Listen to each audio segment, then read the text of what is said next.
Hello बच्चों, आप सभी का फिर से स्वागत है हमारे YouTube चैनल पर। और हम लोग पढ़ रहे हैं अर्थमेटिक प्रोग्रेशन और ये हम लोगों का वीडियो नंबर 5 है। और इससे पहले हम काफ़ी सारे क्वेश्चंस देख चुके हैं। एक्सरसाइज 5.1 कंप्लीट हो चुकी है हमारी NCERT से, और इसी के साथ हम लोगों ने इसके कुछ एग्जाम्पल्स भी सॉल्व किए हैं।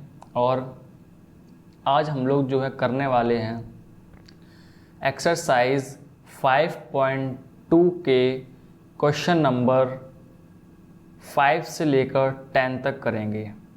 आज हम लोग इस वीडियो लेक्चर में क्वेश्चन नंबर 5 to 10 सॉल्व करने वाले हैं। तो चलिए बिना किसी देरी के हम लोग अपने क्वेश्चंस को सॉल्व करना शुरू करते हैं।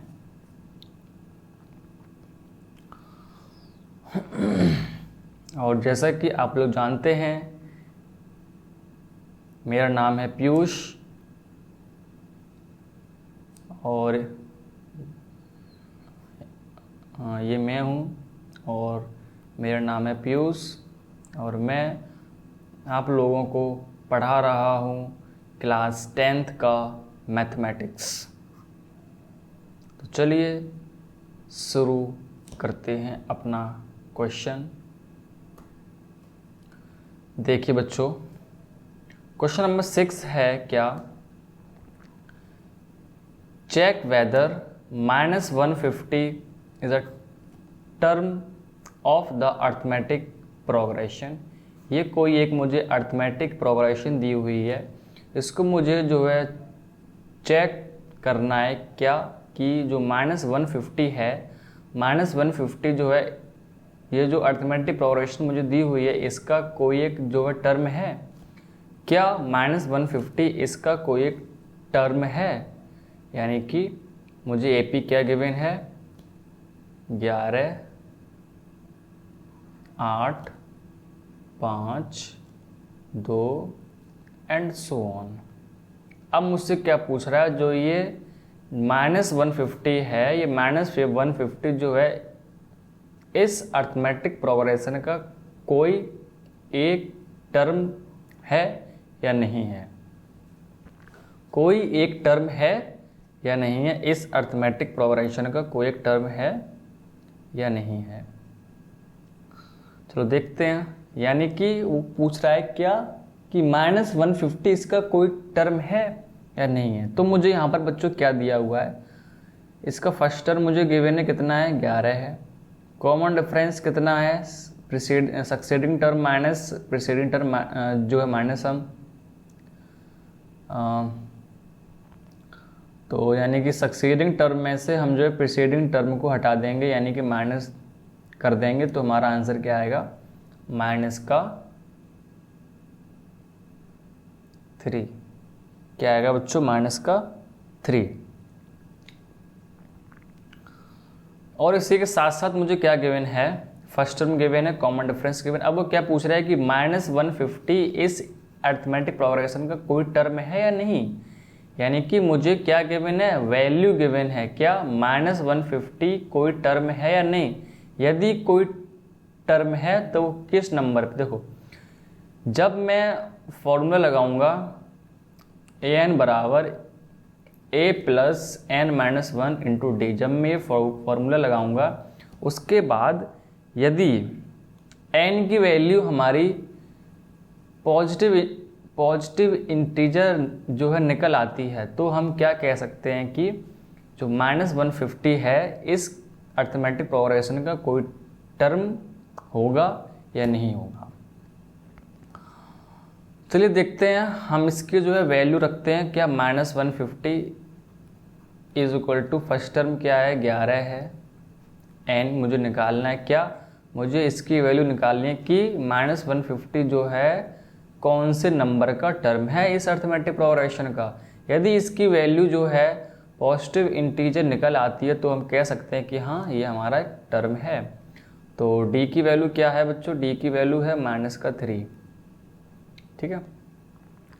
माइनस का 150 इज इक्वल टू 11, माइनस का इंटू होगा इसके साथ तो क्या आएगा माइनस का 3n, माइनस माइनस प्लस होगा प्लस का 3 आएगा ये, ठीक है बच्चों। Minus 150 is equal to 11 plus 3 14, 14 minus 3n, तो ये यहाँ पर 14 प्लस का है, यहाँ पर भेजेंगे तो माइनस का बनेगा, यानी कि minus 150 minus 14 is equal to minus का 3n। तो माइनस 150 और माइनस का 14 क्या होगा, माइनस का 164 is equal to minus 3n। तो ये हमारा कैंसिल हो गया। तो यहाँ पर n की वैल्यू क्या है बच्चों, 164/3। क्या ये 3 से कैंसिल हो रहा है, 3 5 15, 1 गया, 3 4 12 एंड 3 6 18, ये कुछ पॉइंट में समथिंग में आएगा, 54.6 समथिंग आ रहा है। तो हम क्या कहेंगे, क्या ये जो ये n की वैल्यू निकली है क्या ये हमारा इंटीजर है, नहीं। तो हम क्या लिखेंगे, since here n is not a positive integer, positive integer।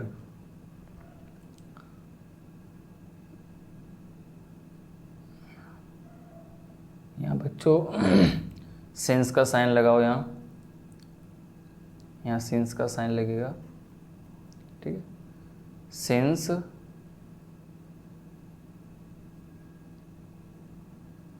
Sense जो हमारी यहाँ पर n की वैल्यू आई है वो एक पॉजिटिव इंटीजर नहीं है, तो हम क्या कहेंगे, therefore 150 can not be any term of given AP।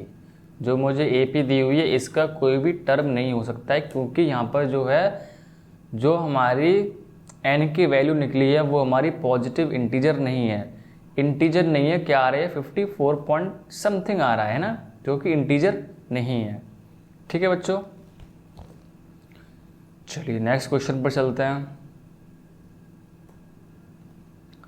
Find the 31st term of an AP whose 11th term is 38 and 16th term is 73, यानी कि 31st टर्म पूछ रहा है जिसका 11वां टर्म मुझे गिवन है, 16वां टर्म 11वां टर्म मुझे गिवन है।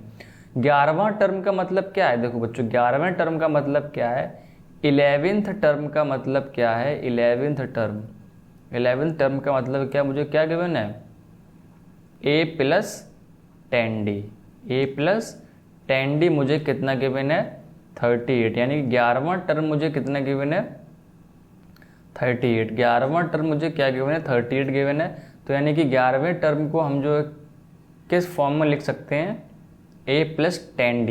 ये मैंने आपको पिछले वीडियोज़ में भी बताया है कि हम इसको जो है कैसे लिखते हैं, 11th टर्म को हम A प्लस 10D लिख सकते हैं। उसके बाद मुझे क्या गिवन है 16th टर्म, 16th टर्म को हम क्या लिखेंगे, 16 है तो हम जो है 1 जो है माइनस करके हम लिख देंगे 15D, ये मुझे कितना गिवन है 73, ठीक है बच्चों। इसी के साथ मुझे ये 2 इक्वेशन मिल गई, फर्स्ट इक्वेशन और सेकंड इक्वेशन, ठीक है बच्चों। ये दोनों इक्वेशनों को मैं क्या कर दूंगा, सॉल्व कर दूंगा। इसका और इसका कोफिशिएंट सेम है तो हम इसका साइन चेंज कर देंगे और ये हमारा A से कैंसिल हो गया, ये प्लस का है A, ये माइनस का A है। और 10 माइनस 15 क्या होगा, 10 माइनस 15 होगा माइनस का 5D is equal to 38 minus 73, यानी कि 73 माइनस 38, 13 माइनस 8 क्या आएगा 5 और 6 माइनस 3 क्या आएगा 3, यानी कि माइनस का 35 आएगा, क्या माइनस का 35, ये माइनस माइनस कैंसिल हो गया, D इज इक्वल टू क्या है 5 7 जा 35, मुझे यहाँ क्या मिल गया D मिल गया। अब जो ये D की वैल्यू है ये हम क्या कर देंगे, फर्स्ट इक्वेशन में रख देंगे, put D is equal to 7, जरूरी नहीं है फर्स्ट में रखूँ, सेकंड में भी रख सकते हैं, ठीक है, put d is equal to 7 in equation first equation में हम जैसे ही d की वैल्यू रख देंगे, क्या 7 निकली है बच्चों यहाँ। फर्स्ट इक्वेशन क्या है, a plus 10d is equal to 38। तो यहाँ से मुझे प्लस 10 इंटू 7, यहाँ पर d की वैल्यू 7 रखें तो 10 इंटू 7 बन जाएगा 70 बन जाएगा इज इक्वल टू 38। तो यहाँ से a की वैल्यू क्या निकलेगी बच्चों, 38 माइनस 70। तो यहाँ से मुझे क्या मिली वैल्यू बच्चों, 10 माइनस 8 2 एंड 6 माइनस 3 3, यानी कि a की वैल्यू क्या मिली बच्चों मुझे, माइनस का 32 a की वैल्यू मिली मुझे। उसके बाद क्या पूछ रहा है बच्चों, उसके बाद क्या पूछ रहा है मुझसे वो, उसके बाद पूछ रहा है 31st टर्म क्या होगा। 31st टर्म क्या पूछ रहा है बच्चों, 31st टर्म क्या हो जाएगा, 31st term will be, 31st term क्या होगा, 31st को मैं किस फॉर्म में लिख सकता हूँ, a प्लस 30d। तो यहाँ पर a की वैल्यू क्या है, माइनस 32 है, और प्लस 30 इंटू डी की क्या है 7 है, minus 32 plus 210 is equal to 10 minus 2 8 and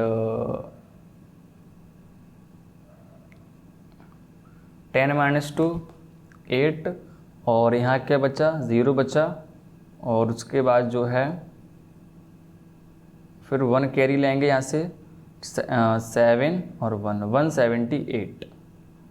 कितना बचेगा बच्चों, 178। तो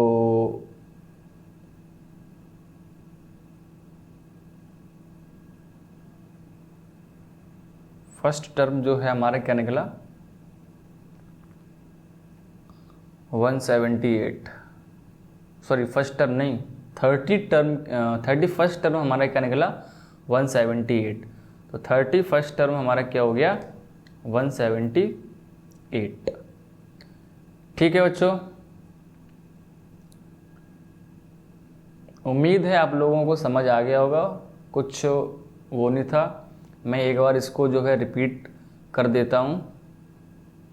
देखो मुझे यहाँ पे 11th टर्म गिवन था, और मैं 11th टर्म को क्या लिख सकता हूँ, a प्लस 10d, यानी 11वां टर्म 38 है। उसके बाद मुझे 16th टर्म गिवन है, 16th टर्म को मैं क्या लिख सकता हूँ, a प्लस 15d जो कि 73 गिवन है। उसके बाद मैंने ये दोनों मैंने इक्वेशन मान ली। इन इक्वेशंस को मैंने क्या किया, एलिमिनेशन मेथड से सॉल्व कर दिया। एलिमिनेशन मेथड से सॉल्व करने के बाद मुझे यहाँ पे d की वैल्यू मिल गई, d की वैल्यू मिली, और यही d की वैल्यू मैंने फर्स्ट इक्वेशन में रख दी। फर्स्ट इक्वेशन में रखने के बाद मुझे फर्स्ट टर्म यानी कि a की वैल्यू मिल गई। और मैंने पिछले वीडियोस में भी आपको बताया क्या, यदि मुझे फर्स्ट टर्म और कॉमन डिफरेंस पता चल जाए, उसके बाद मुझसे उस AP का कोई सा भी टर्म पूछ ले, मैं आसानी से निकाल सकता हूँ। मेरे पास कॉमन डिफरेंस मिला है, मुझे मिल गया है, और फर्स्ट टर्म भी मुझे मिल गया है। अब मुझसे क्या पूछ रहा है, 31st टर्म पूछ रहा है। 31st टर्म पूछ रहा है, इसका मतलब मुझसे क्या पूछ रहा है, a प्लस 30d पूछ रहा है। मुझे a की वैल्यू पता है, मैंने यहाँ फाइंड कर ली है, और मुझे d की वैल्यू पता है, मैंने यहाँ फाइंड कर रखी है, और मैंने ये दोनों वैल्यूज इसमें सब्सटीट्यूट कर दी। सब्सटीट्यूट करने के बाद मुझे क्या मिला, 178। एक सेकंड, इसको मैं एक बार रीचेक कर लेता हूँ। 210 minus 32, 10 minus 2 8 and 0, 10 minus 3 7 and 170। ठीक है, करेक्ट। ठीक है, तो हमारा 31st टर्म क्या होगा, 178। चलिए नेक्स्ट क्वेश्चन चलते हैं। नेक्स्ट क्वेश्चन है क्या, AP कंसिस्ट ऑफ 50 टर्म्स। एक कोई अर्थमेटिक प्रोग्रेशन है जिसमें कितने टर्म्स हैं, 50 टर्म्स हैं। एक AP में 50 टर्म्स हैं टोटल, जिसका तीसरा टर्म क्या है 12 है, और लास्ट टर्म क्या है 106 है। तीसरा टर्म कहने का मतलब क्या है, a प्लस 2d मुझे कितना गिवन है, 12 है। तीसरा टर्म का मतलब क्या है, a प्लस 2d मुझे गिवन है 12 है। और क्या कह रहे, लास्ट टर्म क्या है 106। लास्ट टर्म कितना है 106 है। और टोटल टर्म्स इसमें कितने हैं, 50 हैं। टोटल टर्म्स 50 हैं और लास्ट टर्म 106 है। तो यानी वो कहने की कोशिश क्या कर रहा है, क्वेश्चन कहने की कोशिश ये कर रहा है कि 50वां टर्म ही लास्ट है। उसने क्या कहा कि टोटल 50 टर्म हैं और कह रहा लास्ट टर्म 106 है। तो वो क्या कहने की कोशिश कर रहा है, वो ये कह रहा है कि जो लास्ट टर्म है वो 50वां टर्म ही है। यानी कि 50th टर्म जो है कितना गिवन है मुझे, 106। जो 106 है ये 50वां टर्म गिवन है। जब 50वां टर्म गिवन है तो मैं क्या लिख सकता हूँ, a + 49d, a + 49d = 106। ये मुझे दो इक्वेशन मिल गई। ये दोनों इक्वेशनों को मैं एलिमिनेशन मेथड से सॉल्व कर सकता हूँ। इन दोनों के कोफिशिएंट सेम है, कोफिशिएंट सेम है तो मैं इसके साइन चेंज कर दूंगा, एलिमिनेशन मेथड से सॉल्व कर दूंगा। यहाँ से 2 - 49 है तो क्या 47d आएगा। यहाँ से = 106, 12 - 106 करेंगे तो क्या मिलेगा हमको बच्चों, 106 में से 12 माइनस करेंगे, 6 - 2 4 एंड 10 - 1 9। साइन किसका आएगा, माइनस का, क्योंकि 106 किसका, माइनस का है। तो ये हमारा क्या है 94 और ये भी हमारा माइनस का रहेगा। ये माइनस माइनस कैंसिल आउट हो जाएगा तो 47 = 94/47, 47 2 जा 94। डी की वैल्यू क्या आई बच्चों यहाँ पर 2i, डी की वैल्यू क्या आई बच्चों यहाँ पर 2i। अब इसी के बाद जो है क्या करेंगे हम लोग, पहले इस पोर्शन को इरेज कर लेते हैं, थोड़ा सा स्पेस मिल जाएगा यहीं पर करने का थोड़ा।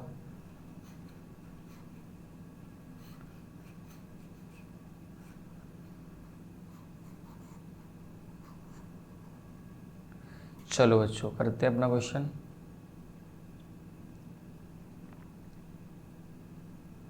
हाँ, मुझे क्या डी की वैल्यू मिल गई है। अब डी की वैल्यू मिलने के बाद हम क्या करेंगे, तो डी की वैल्यू है ये दोनों इक्वेशन में से किसी भी एक इक्वेशन में क्या रख देंगे, सब्सटीट्यूट कर देंगे। ठीक है, पुट d = 2 इन इक्वेशन, चलो 1 में रख लेते हैं, कोई दिक्कत नहीं। तो फर्स्ट इक्वेशन क्या, a + 2d = 12। तो d की वैल्यू इसमें रखेंगे हम, 2 6 जा क्या, 2 2 जा क्या हो जाएगा 4 हो जाएगा, = 12। तो a की वैल्यू क्या निकलेगी, 12 - 4 8। a की वैल्यू क्या निकली 8 निकली।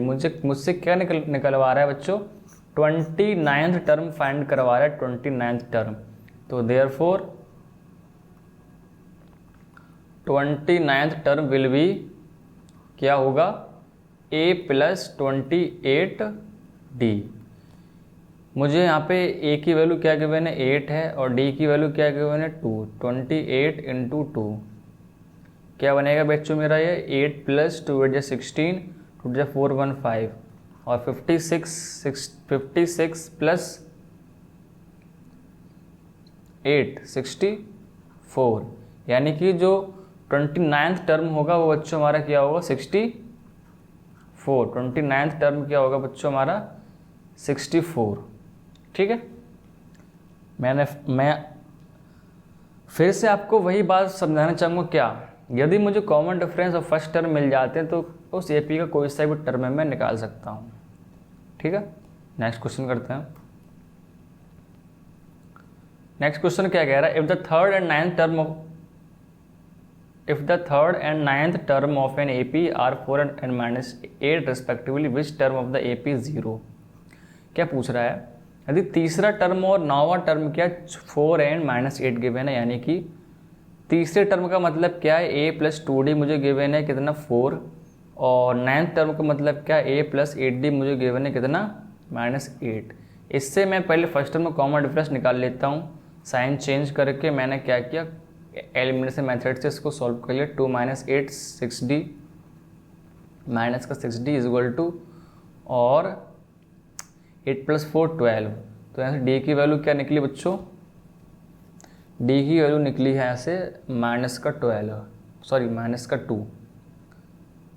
d की वैल्यू क्या निकली बच्चों यहाँ से -2। तो d की वैल्यू क्या निकली बच्चों यहाँ से -2, 6 2 = 12। अब यही d की वैल्यू क्या कर देंगे, पुट कर देंगे हम, put D equal to -2 in equation 1। इक्वेशन यहाँ पे मेंशन कर लो, फर्स्ट इक्वेशन सेकंड इक्वेशन, ठीक है। डी की वैल्यू -2 पुट करेंगे तो फर्स्ट इक्वेशन क्या है, a + 2d is equal to 4, a + 2d is equal to 4 है, और a + 2 × -2, 2 × -2, 2 × -2 इज इक्वल टू 4। तो ये क्या निकल कर आता है हमारा, एक की, हाँ एक की वैल्यू चाहिए ना मुझे, तो निकल कर आएगा a - 4 इज इक्वल टू 4। तो a की वैल्यू क्या निकलेगी हमारी 8। बस अब मुझसे कुछ भी निकलवा ले, मैं कुछ भी निकाल सकता हूँ। मुझसे क्या कह रहा है वो, अब क्या निकालना है, अब पूछ रहा है कि विच टर्म ऑफ द AP 0, यानी कि इस AP का कौन सा टर्म 0 होगा।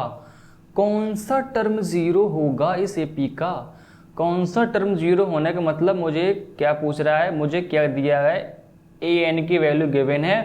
अब ये पूछ रहा है कि 0 ये कौन सा टर्म है, यानी कि मुझसे यहाँ n की वैल्यू निकलवाना चाह रहा है। और यहाँ पे फर्स्ट टर्म क्या है, 8 है, और कॉमन डिफरेंस कितना है, -2 है। बस लगा दो formula, an is equal to a + n - 1 × d। 0 is equal to 8 + n - 1 × d। d की वैल्यू क्या है, -2 है, ठीक है बच्चों। तो 8 + -2 का n के साथ मल्टीप्लाई होगा तो क्या है, -2n, -2n आएगा, -- +2 आएगा, ये 0।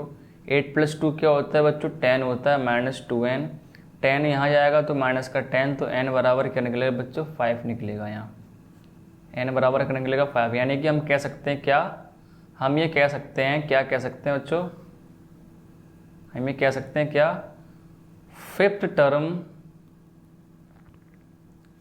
Of the AP will be 0। Therefore fifth term of the AP will be 0। चलिए नेक्स्ट क्वेश्चन करते हैं। The 17th term of an AP exceeds it 10th term by 7, find the common difference. यानी कि क्या कह रहा है, तो 17th टर्म है ना, 17th टर्म जो 17th टर्म जो है, 17th टर्म जो है वो 10th टर्म से 7 ज़्यादा है। यानी कि 70th - 10th टर्म बराबर क्या है, 7। यानी कहने का मतलब क्या है, ये 17th टर्म और 10th टर्म के बीच का डिफरेंस कितना है, 7 है। यानी कि 17वां टर्म ज़्यादा है, 17th टर्म ज़्यादा है 10th टर्म से। तो हम कैसे निकालेंगे, 17th टर्म से 10th टर्म माइनस कर देंगे तो निकल आएगा वो कितना ज़्यादा है। क्वेश्चन में कह रहा है क्या, 17th टर्म 10th टर्म से 7 ज़्यादा है, 17th टर्म 10th टर्म से 7 ज़्यादा है। तो हम क्या करेंगे, 17th - 10th टर्म कर देंगे तो मुझे उसका डिफरेंस गिवन ही है। तो 17th टर्म को हम क्या लिख सकते हैं बच्चों, a + 16d। उसके बाद 10th टर्म को हम क्या लिख सकते हैं, a + 9d। और ये मुझे क्या गिवन है, 7 गिवन है बच्चों, ठीक है। और उसके बाद a + 16d, इस माइनस का मल्टीप्लाई ब्रैकेट में होगा तो क्या होगा, -a - 9d is equal to 7। ये हमारा a माइनस का, ये a प्लस का है तो कैंसिल आउट हो गए। तो क्या बचेगा, ये हमारा 16d है बच्चों, 16d - 9d कितना बचेगा बच्चों, 7d इज इक्वल टू 7। तो यहाँ पे d क्या निकला बच्चों, 1। तो वही पूछ रहा है क्या, कॉमन डिफरेंस हमारा क्या है, common difference, find the common difference. तो कॉमन डिफरेंस हमारा क्या निकला बच्चों, 1। तो चलिए बच्चों, आज के क्वेश्चंस हो चुके हैं। अब हम लोग मिलेंगे नेक्स्ट वीडियो लेक्चर में।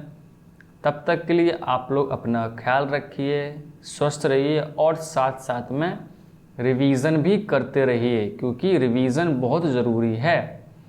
रिवीज़न नहीं करोगे तो कॉन्सेप्ट क्लियर नहीं होगा, कॉन्सेप्ट क्लियर नहीं होगा फिर आपको दिक्कत होगी। और क्योंकि आपके 10th के ये बोर्ड एग्ज़ाम्स रहने वाले हैं, और जो कि जैसे कि 10th के मार्क्स बहुत ज़्यादा मैटर करते हैं, ठीक है, क्योंकि जहाँ भी आप जो है गवर्नमेंट जॉब्स में अप्लाई करोगे वहाँ पर जो 10th के मार्क्स की बहुत इंपॉर्टेंस रहती है, यानी कि 10th एंड 12th के मार्क्स की बहुत इंपॉर्टेंस रहती है। ठीक है बच्चों, इसलिए आप लोग अपने जो है पढ़ाई पे ध्यान दीजिए और उसी के साथ साथ रिवीजन ज़रूर करते रहिए। ठीक है।